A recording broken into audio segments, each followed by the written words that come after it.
ASR జిల్లా SP Amit బార్ధర్ ఆదేశాల మేరకు రంపచోడవరం సబ్ డివిజన్ ప్రధాన కేంద్రంలో శనివారం ఉదయం డీఎస్పీ సాయి ప్రశాంత్ నేతృత్వంలో రంపచోడవరం పోలీసులు నిర్వహించిన ప్రేరణ కార్యక్రమంలో భాగంగా ఏర్పాటు చేసిన జాబ్ మేళాకు అనూహ్య స్పందన లభించింది.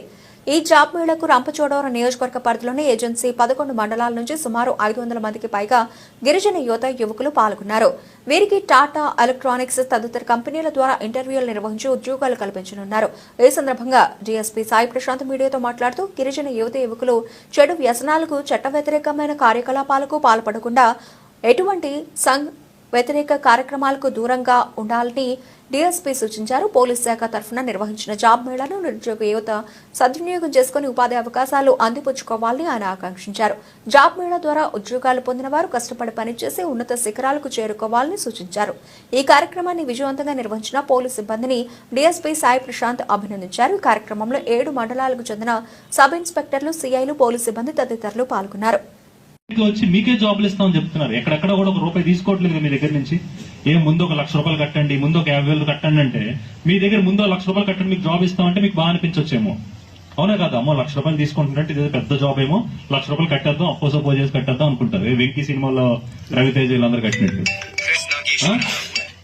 సో ఇక్కడి నుంచి దాటి బొంబాయో, పూణేనో, బెంగళూరు, హైదరాబాదో, వైజాగో ఏదో ఒక ఊరు వెళ్తేనే అక్కడ మీకు జాబ్ దొరుకుతుంది. మన దగ్గరికి జాబ్స్ రావమ్మా, జాబ్ దగ్గరికి మనం వెళ్ళాలి.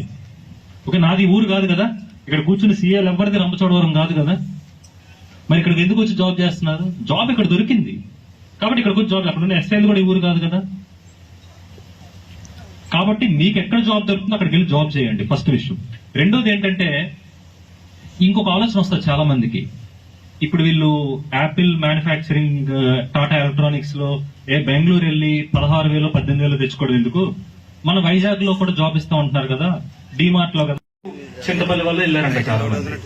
నాకు ఆలోచిస్తే ఏమనిపించిందంటే, ముందు పాడేరు, చింతపల్లి అది వేరే జిల్లాలో ఉండేది కదా, మనం వేరే జిల్లాలో ఉండేవాళ్ళం. మేబీ వాళ్ళు వైజాగ్ ని చాలా దగ్గర నుంచి చూడటం వల్ల, చాలా ఎక్కువ సార్లు చూడడం వల్ల, అంటే వైజాగ్ లో పెద్ద పెద్ద బిల్డింగ్స్, వైజాగ్ లో కాస్ట్లీ లివింగ్ అదంతా చూసిన తర్వాత మనం మన ఊర్లోనే ఉండి ఒక 4,000కో 5,000కో ఏదో చిన్న చితక పని చేసుకుంటే మనకి మన ఖర్చులు సరిపోవు అన్న విషయం వాళ్ళకి అర్థమైంది. ఇక్కడ రంపచోడవరంలో మనకు ఆ విషయం అర్థం కాలేదు. అవునా కదా బాబు? బ్యాచులర్ గా ఉంటూ నెలకి 2,000 పాకెట్ మనీ ఉన్నా కూడా చాలా హ్యాపీగా బతికేయచ్చు. అవునా కదా? ఒక 500-600 రూపాయలు పెట్రోల్, నెలకు షట్టరు,